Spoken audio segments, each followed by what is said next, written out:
بسم اللہ الرحمن الرحیم هو الذی جعل الشمس ضیاء والقمر نورا وقدرہ منازل لتعلموا عدد السنین والحساب ما خلق اللہ ذلک الا بالحق یفصل الآیات لقوم یعلمون۔ اللہ تعالیٰ نے قرآن پاک کے اندر ارشاد فرمایا کہ اللہ تعالیٰ نے ہی سورج کو روشنی دینے والا بنایا اور چاند کو چمکتا ہوا بنایا، اور اللہ تعالیٰ نے چاند کی منزلیں مقرر فرمائیں تاکہ تم سالوں کی گنتی، مہینوں، دنوں اور لمحات کا حساب جان لو۔ اللہ تعالیٰ نے یہ حق کے ساتھ ہی اپنی قدرت اور وحدانیت پر دلالت کرنے کے لیے اور جزا و سزا کے لیے ان چیزوں کو پیدا کیا، اور علم والوں کے لیے تفصیل سے نشانیاں بیان فرمائی ہیں۔ مسلمان ان کا سال کا آغاز محرم الحرام سے ہوتا ہے، اور انگریزی جو مہینے ہیں ان کا آغاز جو ہے وہ جنوری سے ہوتا ہے۔ 17 ہجری کو حضرت سیدنا عمر فاروق رضی اللہ تعالیٰ عنہ کے دور خلافت کے اندر جب ریاست مدینہ کی زمینی سرحدیں وسیع تر ہو گئیں تو اس وقت ضرورت محسوس کی گئی کہ ریکارڈ کو بہتر طور پر محفوظ کرنے کے لیے کسی کیلنڈر کو رواج دیا جائے۔ تو صحابہ کرام کی مشاورت کے ساتھ یہ طے پایا کہ نبی اکرم صلی اللہ علیہ وسلم نے جب مدینہ شریف کی طرف ہجرت کی تو وہ جو ہجرت والا سال تھا اسی سے ہی آغاز کیا جائے، تو لہذا مسلمانوں کا یہ جو کیلنڈر ہے وہ محرم ہے، صفر ہے، ربیع الاول ہے، اس کا اعتبار جو ہے وہ ہجرت کے ابتدا سے ہوا، اور اسی اعتبار سے ہی مسلمان جو ہے وہ عمل کرتے ہیں۔ شریعت کے اندر آپ نماز دیکھ لیں، رمضان المبارک دیکھ لیں، اسی طرح بیت اللہ شریف کا حج دیکھ لیں، تو یہ جو چیزیں ہیں بہت ساری عبادات ہیں جن کا تعلق جو ہے وہ چاند کی تاریخوں کے ساتھ ہے، اور مسلمان چاند کی تاریخوں کے حساب سے ہی اپنے سارے معاملات کرتے ہیں۔ تو یہ جو انگریزی سال ہے یہ آخر میں اس کی آخری 1-2 دن باقی رہ چکے ہیں، اور باقی جو ہے وہ انگریزی آگے نیا سال شروع ہونے والا ہے۔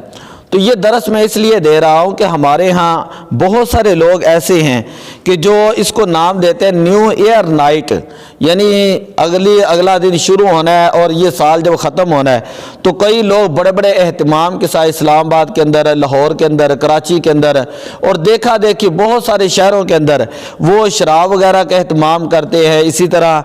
آتش بازی کا اہتمام کرتے ہیں، موٹر سائیکلوں کے گاڑیوں کے سلنسر نکال کر لوگوں کو جو ہے وہ تنگ کرتے ہیں۔ شراب کے اندر پاکستان کے اندر بھی قانونی طور پر تو ویسے شراب کے اوپر پابندی ہے۔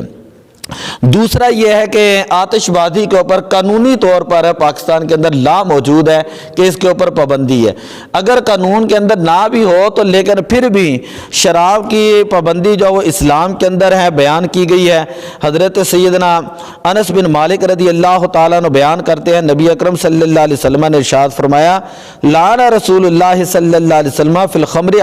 10 نبی اکرم صلی اللہ علیہ وسلم نے شراب سے متعلق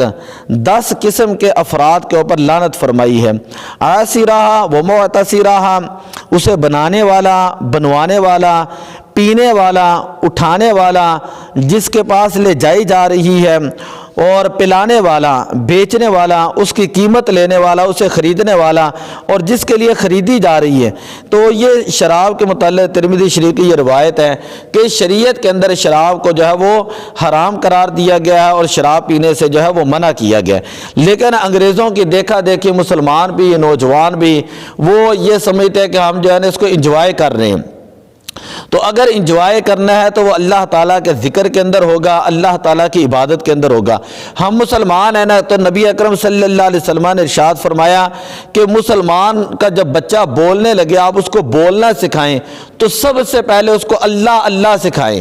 سب سے پہلے اس کو لا الہ الا اللہ سکھائیں۔ جس طرح ہوتا نہیں ہم اپنے چھوٹے چھوٹے بچوں کو کہتے ہیں بیٹا پڑھو لا الہ الا اللہ، ماں باپ کہتے ہیں، دادا دادی کہتے ہیں، نانا نانی کہتے ہیں بچوں کو محبت کے ساتھ۔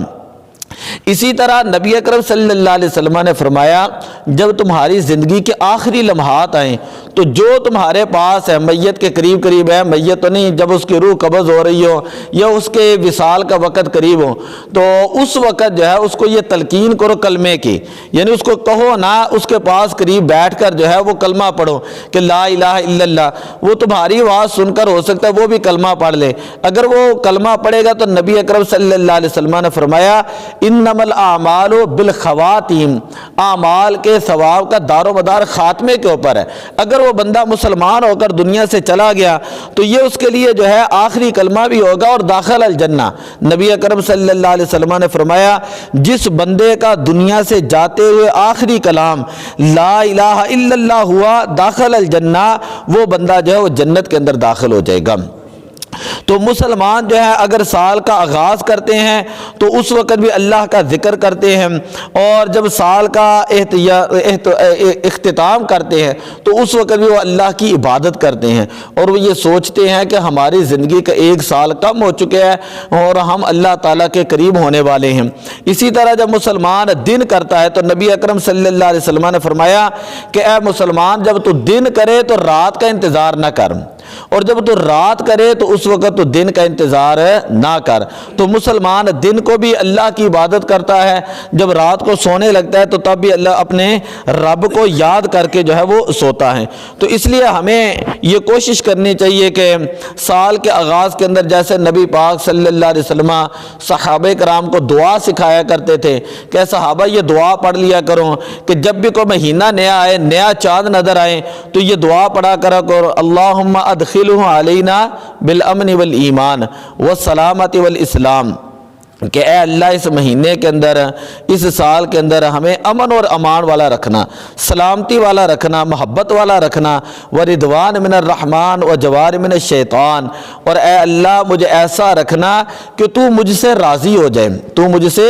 راضی ہو جائے، وجوار من الشیطان، اور شیطان سے اللہ تو مجھے محفوظ رکھنا۔ تو یہ چند ایک چیزیں ہیں، انشاءاللہ کل بھی میں کچھ چند ضروری چیزیں جو وہ بیان کروں گا اسی حوالے سے۔ تو دعا ہے اللہ تعالیٰ ہمیں جو ہے اپنے یاد رکھنے کی توفیق عطا فرمائے۔ الصلاۃ والسلام علیک یا رسول اللہ وعلی آلک واصحابک یا حبیب